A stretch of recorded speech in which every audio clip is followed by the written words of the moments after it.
Welcome back to the workshop. So after last week's failure, or partial success as I prefer to think of it, I've done a bit of thinking about what might have gone wrong. As I alluded to at the end of the last video, things didn't quite work out as I'd hoped. I've been trying to route the scarf joint into these 15 by 15 pieces of material. This box is a gradient of 1 in 15. That is, it's got a 30mm drop at one end, and the full length is 450mm. So maths says that 450 divided by 30 is 15. So I set this up with that gradient, and then ran my router along it with this big plate attached to it, so that it slides down quite nicely. It didn't work. It didn't work. This length, the critical thing, really, I think, as far as I understand it, the critical thing is really the amount of overlap you get. This is what you're looking for. I did a bit of maths again. It's never good, never wise. But this material is 15mm across. So if I'm looking for a slope of 1 in 15, then the full slope length should be 225mm. 15 times 15 is 225, and it worked out to be about 25mm shy of that, about 200mm in the end, very accurately 200mm. So what went wrong? Could be a bunch of things. The construction of this isn't perfect, so these sides may not be entirely at the correct slope as against the base material that I'm clamping the work down to. You don't have to be out by a great deal when you're looking at narrow angles of this degree of acuteness, shallowness, if you like. You out by a little bit, and you end up being out by quite a lot when it comes to the actual taper on the work. So I've taken a step to sort this out, and I'm going to show you that now. This is my solution. It's not hugely scientific, but all I've done is I've lifted up the back of this piece that sits underneath the work. So essentially I'm introducing a degree of pre-slope to the work, which will flatten the angle that this is making relative to that. So I am hoping that as I cut my taper again, it's going to be at a shallower angle. I have not tried to calculate exactly how much lift I need on the back here. I'm just going to try it and see if I get the kind of taper that I'm looking for. The mighty book of aircraft work and repair, I think, talks about 15:1 being a minima. Okay, so yeah, maximum permissible. Okay, so maximum permissible grain deviation.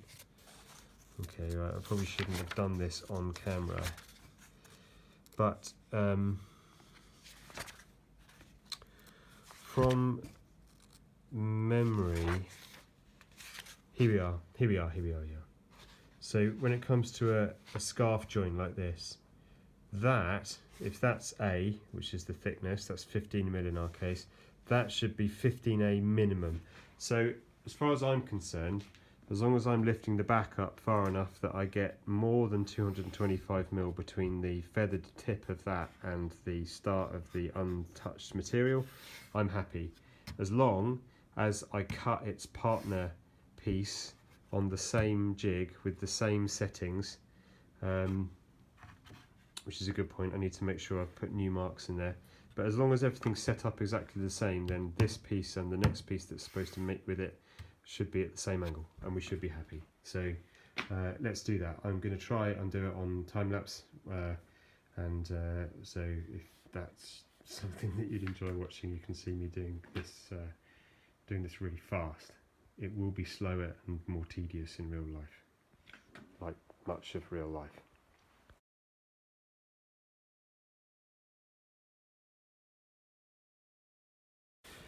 Well, here's a new failure mode. Yeah, as I was routing down, the whole thing split down the middle. Yeah, oh god, that is frustrating. I'm gonna have to cut it back and start again.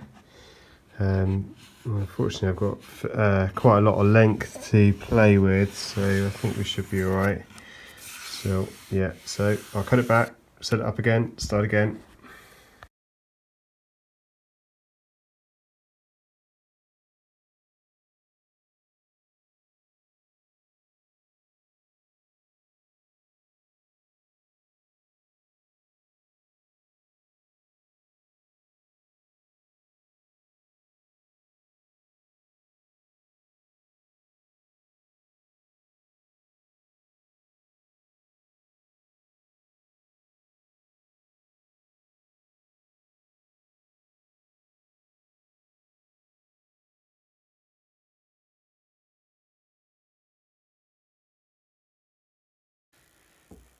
All right, so that was really hard. I had one split and then I got back onto it again. I'm not sure how that will look on the video, but you've got to go really slowly. You've got to work your way from this side to that side because the cutting head rotates in that direction, and I've realised that you have to. I think, well, common sense seems to say that you really should work in a direct, from the side where the cutting head's kind of brushing the material off, rather than kind of, attacking it kind of towards the work, which can snag. That doesn't make sense. Maybe I'm wrong, but anyway, it feels more natural. The cutting head's rotating this way, so I'm working from this side across to that side. So I'd almost got it all done, and then this bit just flew off in one piece, which I thought that was it. I thought I'd had it, but as far as I can tell, actually, it hasn't damaged the mating surface. It feels completely flat and smooth. So that was that. That was hard. That was hard work. So from the start of the cut to the tip is the order of 240mm. So that is plenty. That's about 16 and a bit to 1 rather than 15. I'm comfortable with that. So what I've got to do now is attempt to cut the other piece to the same angle. So here we go. This one was quicker and easier, to an extent, because there was already a slope cut into it, so I was kind of just shaving off less material at once. Yeah, but that seemed to be okay. That one, it's not a race, right? You just have to take off just small cuts, very small cuts, and the less material you have to play with, the smaller the cuts. So basically I worked along from this side to this side, as I said before, with the blade basically kind of sweeping the material away.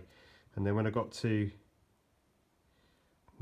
this end, yeah, I still did that. Ideally what you'd want then is for the blade really to be cutting this way, so it's kind of pushing, so the material's supported as it cuts, but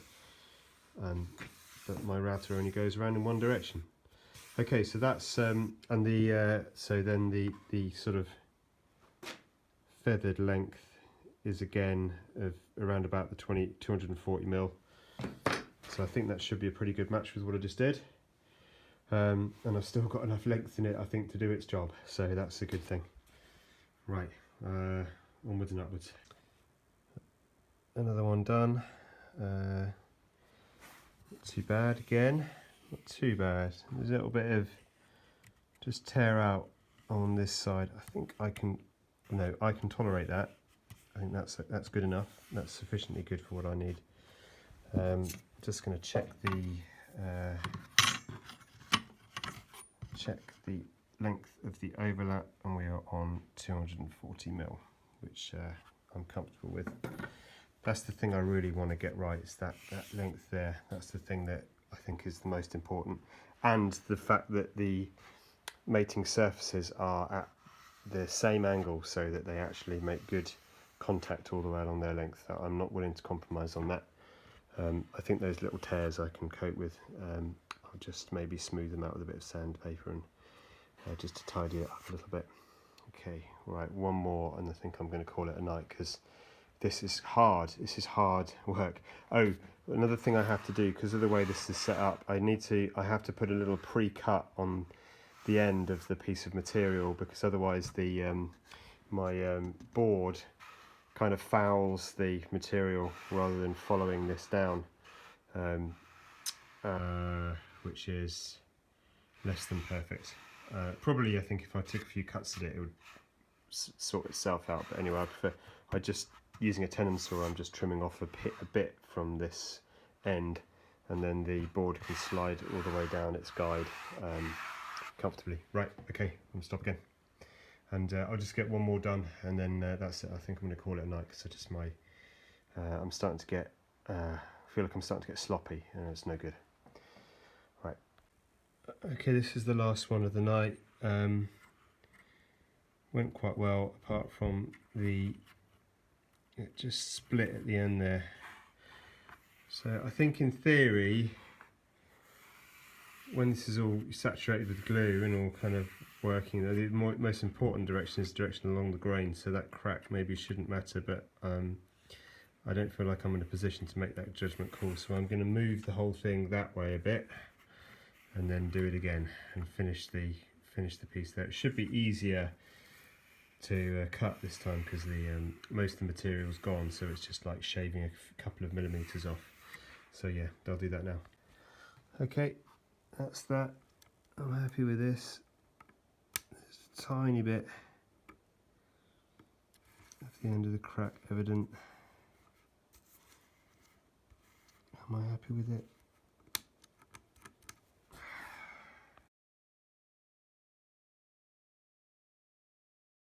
Okay, that's it. I'm done. Taking out that split, and it's a bit ragged at the end now. I'm going to sand that off. Length looks good, overlap length looks good. Happy days. Battery's about to run out. What am I doing? I'm making the bits that run along the fuselage, well, from here all the way through to here. Pretty much fundamental structural members of the fuselage itself. That's why I am making sure that they are perfect, because if they don't, if they let go, then well, there's a lot of plastic bags to fill up. Bearing in mind that the operational ceiling of this aircraft is, I think, about 10,000 feet. Yeah, well, it doesn't matter. After the first couple of hundred, it doesn't really matter anymore, does it? But yeah, so we've got to get this right. But I think this is working. Don't rush. Take your time. Think about where the material is that's supporting the material that you're trying to cut. I can't quite describe to you exactly what I'm doing better, but I think I'm getting a better feel for how to make my cuts without risking a piece just breaking out. So I'm leaving material, supporting material in the right places, but as I say, I can't really describe to you exactly how I'm doing it. But the outcome seems to be getting better every time, but they're all good because they have to be. All right, that's the end. I'm tired. Only 4 bits, but I'm tired, and yeah, we don't want things to go wrong at this stage. So yeah, that's 2 longerons basically prepared for scarfing together.